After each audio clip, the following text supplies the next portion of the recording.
if there's one thing that I love talking about on this channel, it's woke boycotts failing. Doesn't it seem like that's what I'm always using as a title or a thumbnail? I mean, hey, it's not my fault that boycott after boycott after boycott after boycott after boycott fails. And we're going to touch on this, guys. Look at this big Hogwarts Legacy news. Boycott failed in less than 2 weeks. Which movie, real quick? 2 weeks. Which movie? Let me know in the comments down below. Hogwarts Legacy made just as much as Black Panther, Wakanda Forever entire theatrical run.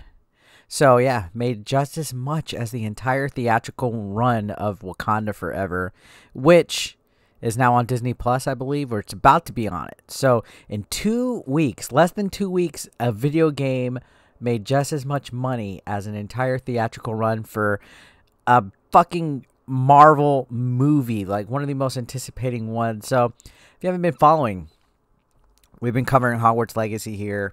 We've been covering all the drama, all the, I guess, cheese-may, as my fellow Latinos would say. And we've been talking about everything else that's been going on with this game. So this article caught my attention because, wow, this is coming fresh off of, the possibility of a sequel or follow-up DLC being announced.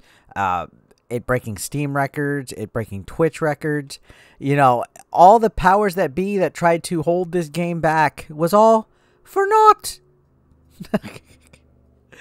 As the Emperor would say, now, my young Skywalker, the boycott will die. Anyways, let's read. I got home late today. I had 2 wrestling shows. I'm super tired, but I wanted to talk and make a video before it was too late. So this is the CEO, David Zasloff, recently revealed that the initial gross revenue totaled $850 million, which is nearly as much as Wakanda Forever's entire theatrical run. The numbers indicate those pushing a boycott of the game completely failed. I mean, yeah, that's an understatement.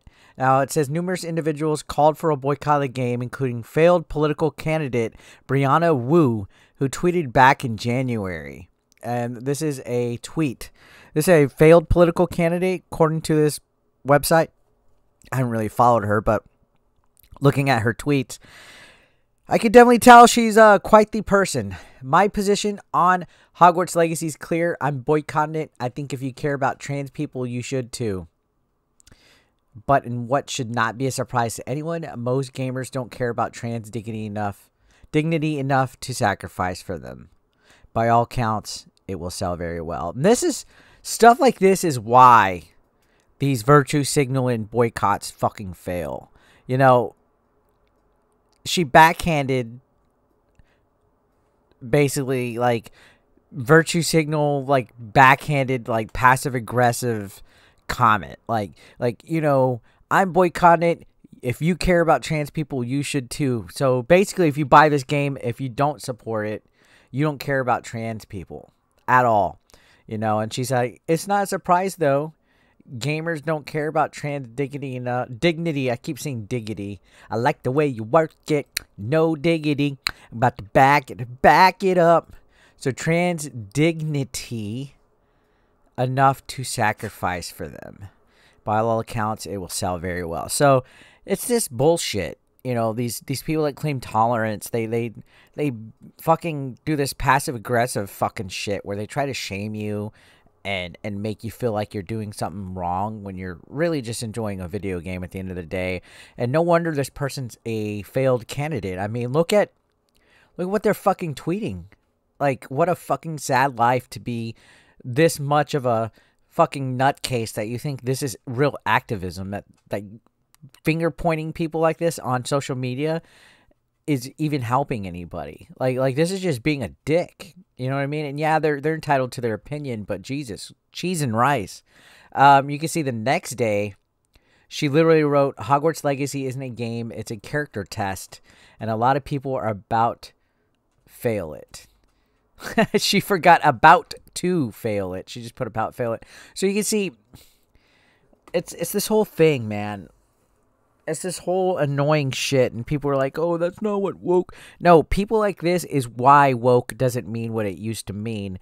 People like this are why people are sick and tired of this virtue signaling, like, political correctness, like, bullcrap. You know what I mean?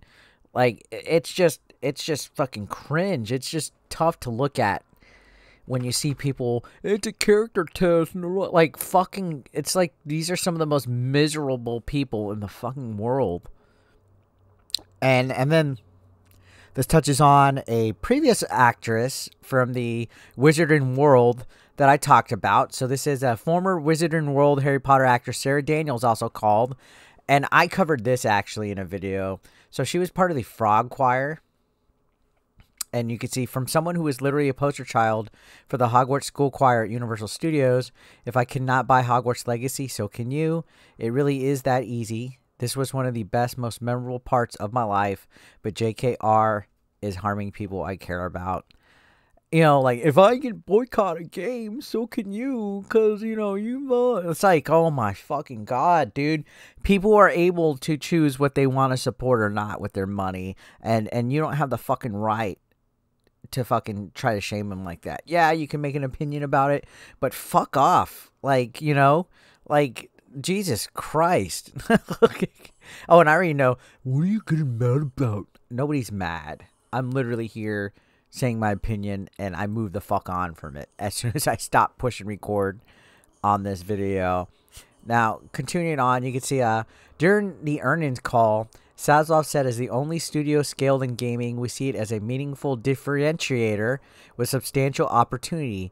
With the successful launch of Hogwarts Legacy 2 weeks ago, we reimagined one of the biggest global franchises in the world. So basically, they made a whole brand new IP with Hogwarts Legacy.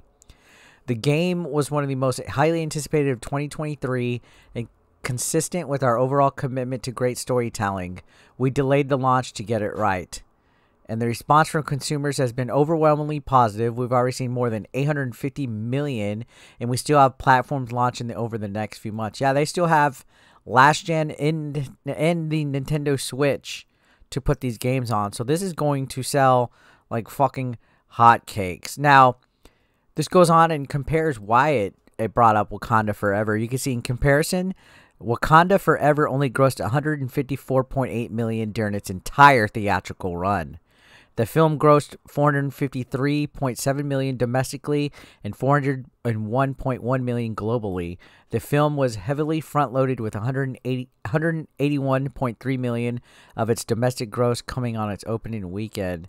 So in 2 fucking weeks, they destroyed Wakanda Forever. Now, I know apples and oranges, it's a video game, but these are both big fucking entertainment mediums. You could see its grosses might actually have an enormous tail given the game only released on February 10th. So we're at 15 days since it's come out. As noted, it still has yet to release on last gen April 4th and July on Switch. VG Charts notes that as of January 2023, there's 31.7 million PS5s in circulation, 20.6 million Xbox units. There were 117 PS4s sold over the lifetime and 51.2 Xbox Ones. There's also 121.8 million Switches. So it's quite possible that Hogwarts Legacy could see a huge increase in revenue when it becomes available. So yeah, this is going to definitely fucking... I think we're going to see the 1 billion mark. The 1 billion mark actually pass. It's at 850 million right now. Right? I think we're going to see the 1 billion mark hit, which... Good job, Boycott. Good fucking job. You lost. You know, it's just this day and age, like I said. It's like... Go do some real activism. Fuck off with the video game shit.